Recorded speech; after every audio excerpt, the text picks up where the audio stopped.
Was Anton LaVey a fascist? An actual overview.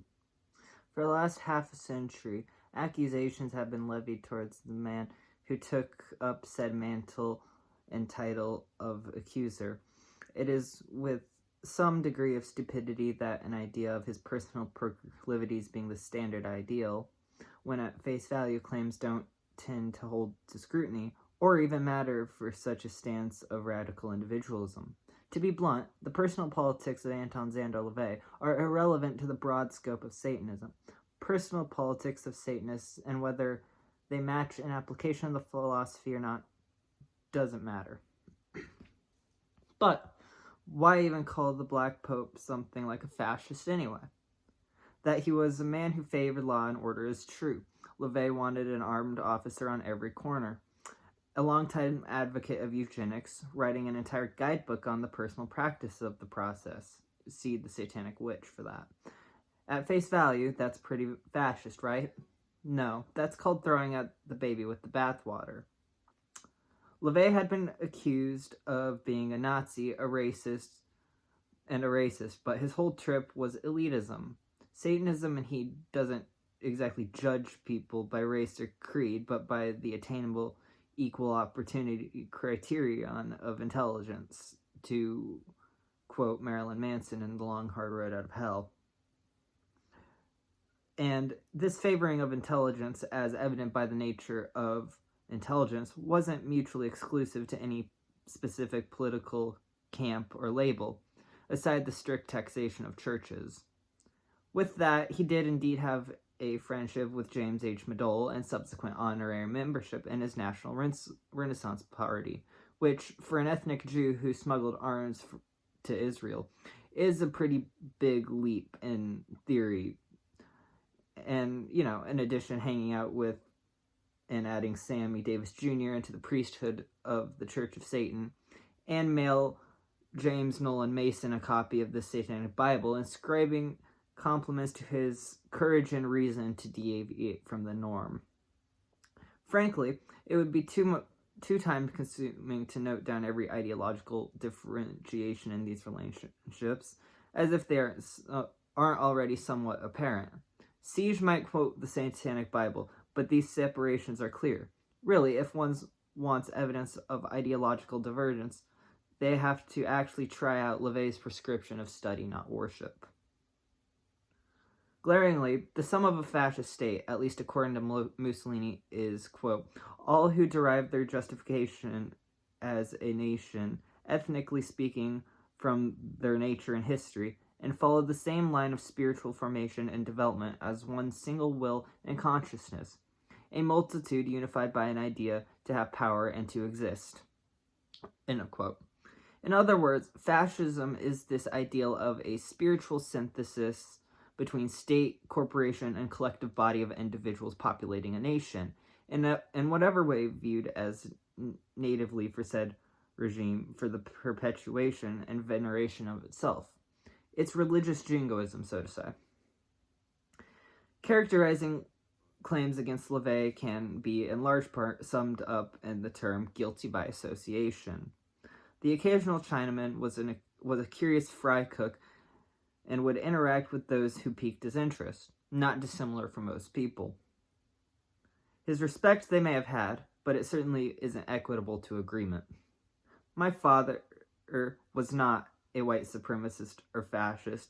He instilled values in me that I can speak with authority on, and his associations with people like Boyd Rice were not in alignment with those views. His eldest daughter, Carla, in a 2022 interview with Shane Bugbee on the matter, both emphasizing that it's, quote, very important to know that fact, to know, unquote, and understand that fact. Filmmaker and a cultural anthropologist Carl Abrahamson and friend of the doctor related him to a libertarian, if anything.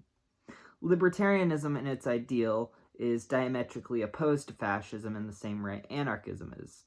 LaVey was a libertine, freedom for those who can handle it, and it's on people's personal responsibility to get along.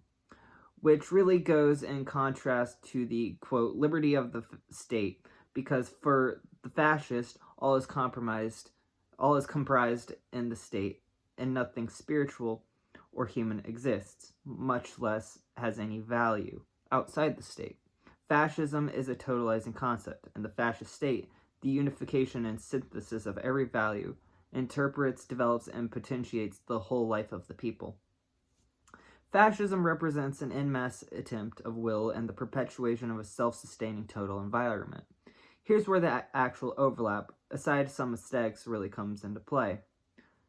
Power and the effects of thought and action can be admirable. Such drives progress.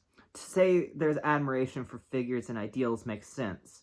To completely correlate admiration and imitation is stupid. After all, just study a bit. Quote, "From every set of principles, be it religious, political, or philosophical, some good can be extracted. Amidst the madness of the Hitlerian concept, one point stands out as a shining example of this: strength through joy.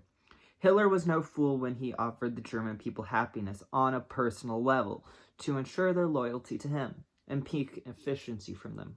Unquote. That's from page 82 of the Satanic Bible. As a result of all this, and a shared line, thanks to the misrepresentation of the book Might is Right, are overlapping pejoratives. The dissection of that book alone merely takes a read of the rant, and accusations of its supposed proto-fascism fall flat. Racist? Definitely. Sexist? Inarguably. Fascist? Well, the book would be and is banned under totalitarian regimes, even if they may draw from it. Even in less restrictive circumstances, it's heavily censored, and this is mainly in association for both ideas to do with and of white supremacy and the aforementioned proto-fascism. At the time of writing and recording this is what seems to be on the downward part of a cutscene from the Nick Bougas documentary Speak of the Devil, the canon of Anton LaVey, making its regular rounds.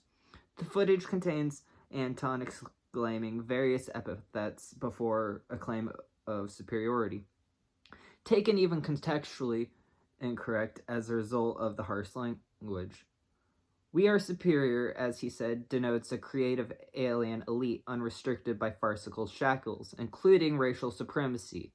Satanist, in its initial use, was a slur, no different from the other murmurs. Reclaiming it, even in contrast to others, is just that still, should we stand by principles of current political correctness. And politically correct is a phrase which has its most thought of origin as the totalitarian USSR. And, to partially illustrate this is some irony in a part of this entire article. Supporting statements have been the majority used. There's been a singular bit from the horse's mouth, which is what's the actual important factor here. By his own admission, LaVey, he would have been tried by the McCarthy era's perceived infiltration at a time when the reason was against the communists, not so much their rival gang. Take that how you will, it's the politics of a dead man.